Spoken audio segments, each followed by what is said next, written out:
Ambapo umma unaendelea kutoa maoni kuhusiana na mswada wa fedha wa mwaka 2024. Tuvuke tufuatilie matukio. Just giving as an example, or a company A, then you find that the taxpayer is requested to pay the VAT because the other client will not bear, the supplier will not bear that reverse VAT, where he's charged the withholding tax and again also the reverse VAT. We are therefore requesting this committee to consider a one-off tax of withholding the 20%, but doing away with the reverse VAT, especially on the services by the foreign firms. That now will give us a comfort because this 16% VAT, the foreign companies calculate and they ask you as the supplier or the consumer of the services to pay for it indirectly.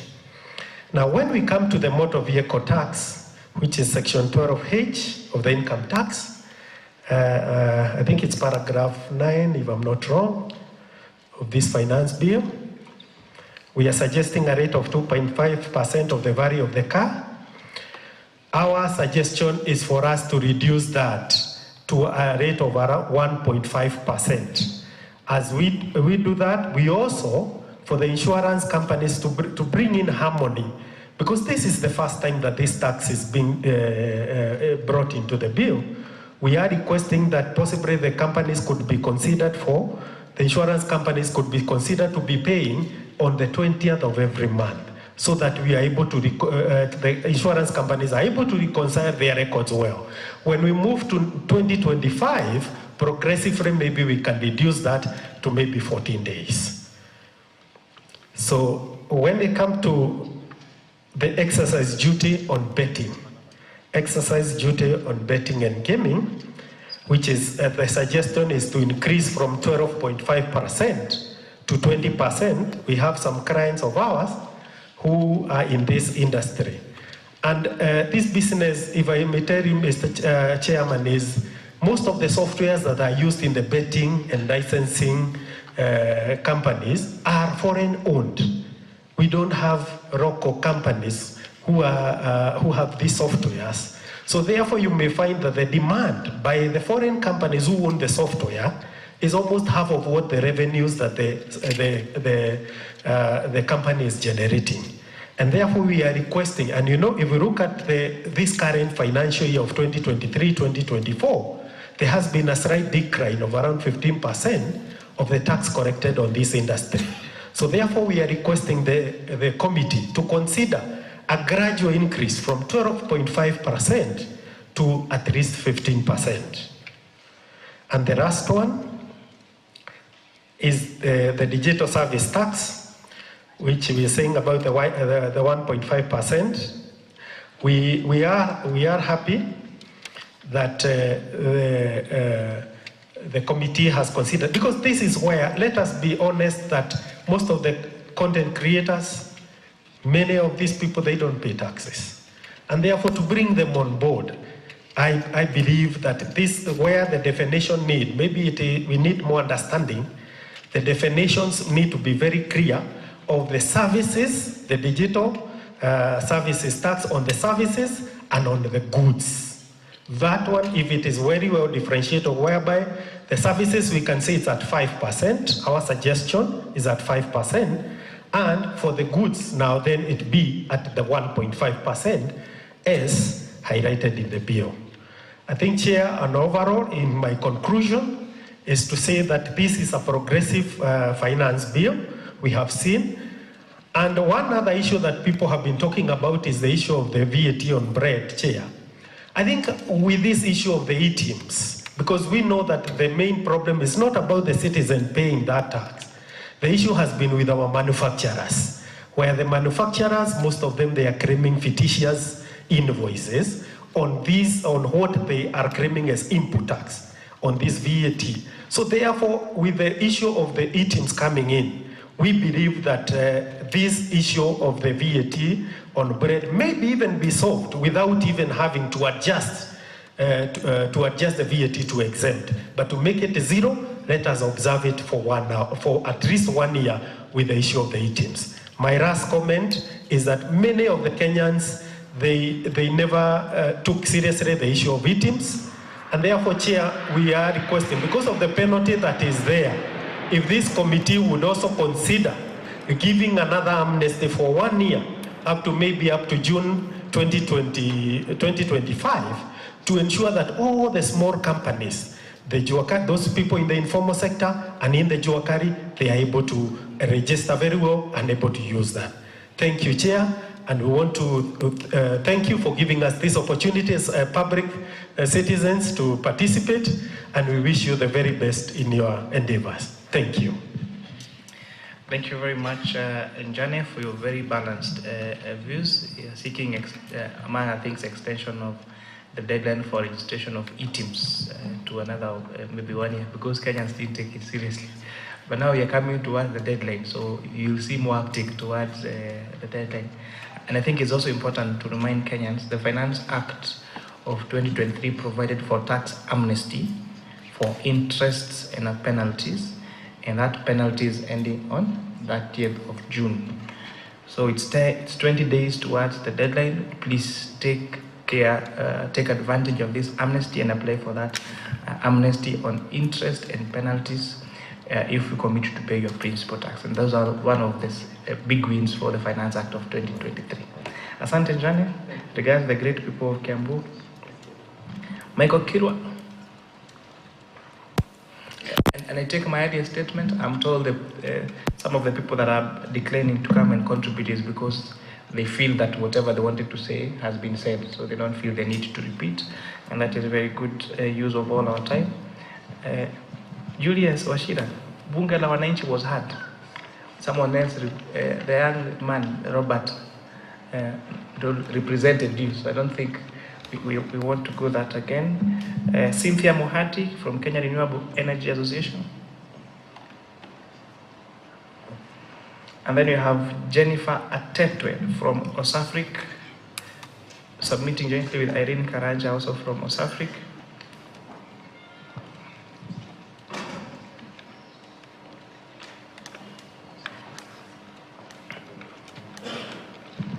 You know, for Bunga Mwananchi, I thought mliongea.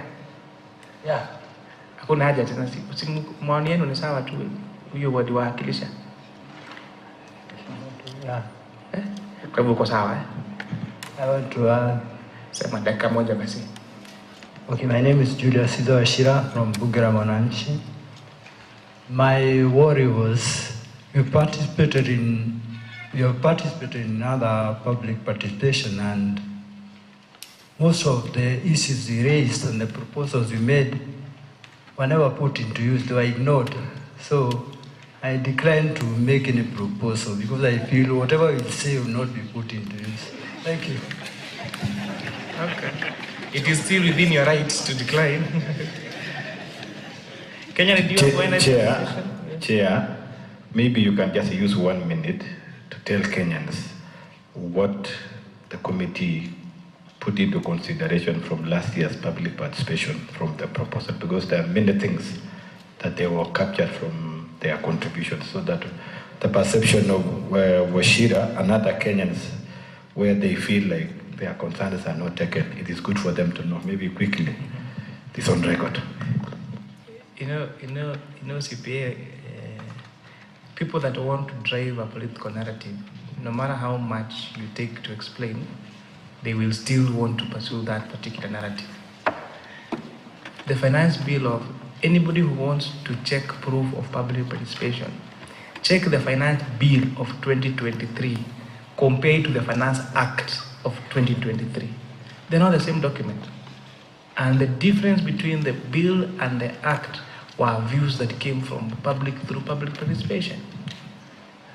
This, we have now the proposed bill here. Check when the bill is published into Finance Act of 2024 and compare the two documents. But of course, people that want to push a narrative, they still will. So, tumezoea hiyo sasa. Kama mimi wamenilima hata nimezoea, so it's a big deal. Cynthia Mohati. Good morning, everyone. My name is Cynthia Mohati from Kenya Renewable Energy Association. And thank you for giving us this opportunity. Waheshimiwa and wananchi wenzangu, all protocols observed. Asanteni. So Kenya Renewable Energy Association, we are an association that handles, takes care of our members who are in off-grid solar and clean cooking services. And I came with my colleagues who are up there. I have quite a number of colleagues who are representing different sectors within the association. And my colleague David here is going to take us through what we had prepared for the association. Thank you. Thank you, Cynthia. Now this is the association. Yes. Then the people there are from the respective. I think it's just important to have them introduce themselves and say exactly what they do. It's going to give us a better understanding of exactly what the issues are. Please come in front. Thank you so much for that consideration. So in the association, we also have the board members. I sit in the board for the association together with my colleague David, where I serve as a treasurer and I'm a consultant in the energy space. Good morning, good afternoon. Good afternoon. My name is Norman Chege. I work for David Initiative. I'm the group solar manager, but I'm also the vice chairman, Kenya Renewable Energy Association. Okay, so that's David's Initiative. Yeah, good afternoon. My name is Walter Kipruto. I work for Global Off-Grid Lighting Association. So it's global, but we really work closely with the Kenya Renewable Energy Association locally. What are some of your brands? David's Initiative, we know them. They make power. Yes, also you have D-Light, you have Sun King as some of our members, and there are many. Okay. Thank you, Chair. My name is Patrick Tonwe with Gogla also. We really work on the energy access products for those living beyond the grid. Okay. Good morning, Chair. My name is Ann Bundi. I'm from D-Light Kenya. We're in the solar energy space. Okay. Morning, Chair. My name is Ann Kamau, the administrator at the Kenya Renewable Energy Association. Okay. D-Light is the batteries.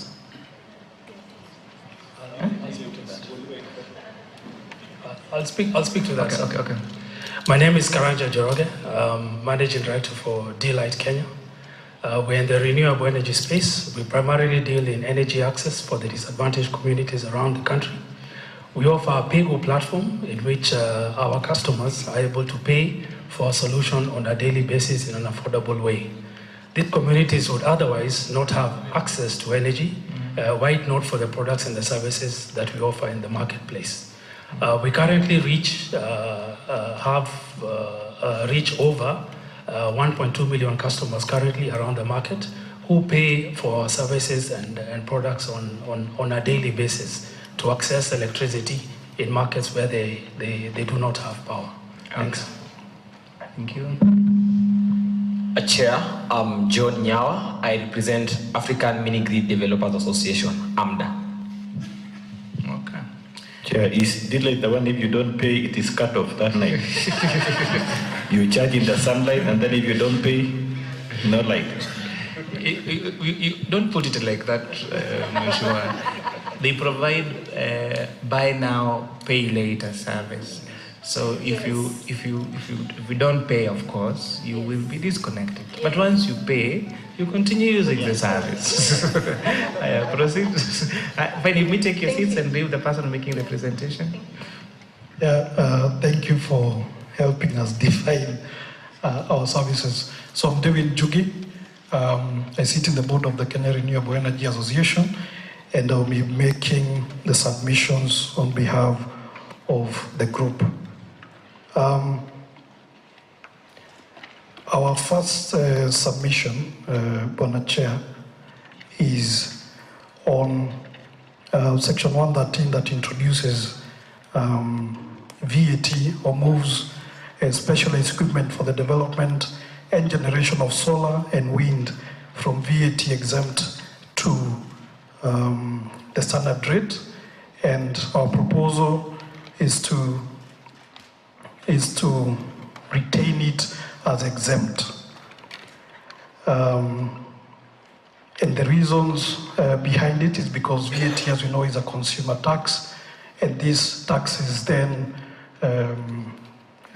paid by the companies, but then the cost is actually extended to the end consumer, making these products very expensive and unaffordable to the common mwananchi. Good to note that as we are representing the companies that supplying these solutions, but in terms of numbers, we are looking at close to 30% of the population that do not have electricity, and the main reason being they are far away from the grid, and maybe Kenya Power or REREC do not find it economical for them to extend the grid to that area, and as such, the mini grids as well as the off-grid solutions then provide this service to the communities. Also to consider that these solutions are actually offered to those who are very poor in our community. So the taxation that, that is being introduced will make it even harder for households to get access to this basic commodity. The second submission is on section 32, that is then, on the supply of, or the introduction of VAT on solar and lithium-ion batteries. I think Canon Chris spoke to it, and if I got you right, Chair, even His Excellency has voiced concern about this particular taxation because batteries are integral into these solutions, and introduction of this VAT, which is also a consumer tax, will lead to expensive products out there and making them unaffordable for the millions of people that do not have electricity access so far. And considering also that part of the problems we are dealing with in this country is the intermittency of renewable energy, which we want to increase as a target that we've set ourselves as a country. Battery storage is key to making sure that renewable energy is actually stable. So introducing taxation on batteries, on the solar equipment, will also translate to higher tariffs, even for those connected to the grid, because a huge capacity of the grid is on wind, is on solar as well. So these taxes will not only be felt by the households that are buying these smaller products, but also on the grid-connected customers as well. So our submission of our recommendation is to have solar and lithium-ion batteries zero rated for VAT.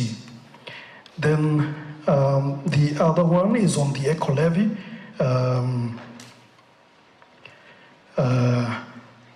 Again, the levy that has been applied on batteries or dry cells of 750 Kenya shillings per kg. Again, I'll not deliver much on that, but these will have adverse effects in terms of adoption, in terms of costs of these solutions, and cost of electricity in the country as well, because a lot of these batteries are actually used as for energy storage as well.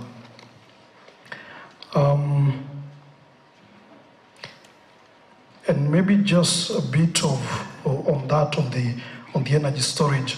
A lot of the mini grid players are actually increasing their capacity, the energy storage capacity, to make these electricity available to their customers on a 24-hour basis. And there is plans to increase these sites to 48 new sites in this country, meaning these are new projects that will be covered or that will be hit by this levy, and that increases the cost that they are going to charge to the end consumer as well as which makes it, unaffordable and very high for these people to afford, which will affect then the businesses. And we are looking at, increase that is quite significant, 27% in terms of the capital expenditure. That is what batteries consist of. Then the other submission is on denatured ethanol or ethyl alcohol of HS code 2207.2000 and the cook stoves. And this is the introduction or the levying of the export and investment promotion levy that has not been there before. This is a new levy that has been introduced, and our request or our submission is that this levy be removed in its entirety. And the reason being that, Bwana Chair, if you're aware, almost 50, actually more than 50% of households in this country cook with firewood, ile mawe tatu, which has health and environmental effects. We are cutting forests to cook our food. A lot of, especially women and children, are being affected by the fumes they inhale on a daily basis. We have deaths, the Ministry of Health can confirm, of more than 20,000 people dying because of household air pollution, mainly because of the cooking fuel that you're using. And so this, to me, is catastrophic. Those numbers may be even higher than what how many people who die out of road accidents or even HIV or other diseases. And so introducing taxes on denatured ethanol, which is one of the clean cooking fuels, really makes it unaffordable to majority of Kenyans. And the government itself has actually set a target of universal access to clean cooking by 2030. That will not be achieved if taxation of this nature is introduced. In the Miscellaneous Act of 2023, denatured ethanol, which was exempt from VAT, was introduced. And we are requesting that that be revisited and that this be exempted, again, for that particular reason. It's a very nascent industry. Without your support, without that incentive, we not have the investments that we need, and a lot of Kenyans, we continue suffering and using that dirty fuel to cook. As I conclude,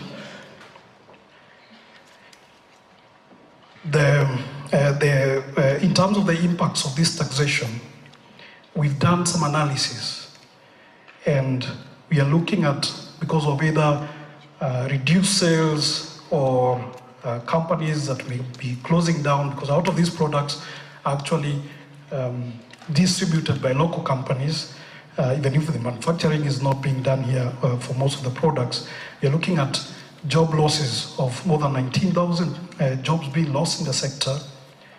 In terms of reduced incomes, these incomes that goes to the distributors, retailers, the dealers, which currently stands around 5 billion a year, that will be reduced by half. So looking at incomes to this category of people reducing by 2.5 billion, and taxes that are being paid because of lost business or reduced business and some other people exiting the market, we are projecting up to 30% of tax that is being paid. That's around 2 billion being lost on a yearly basis. Just to reiterate again, a lot of these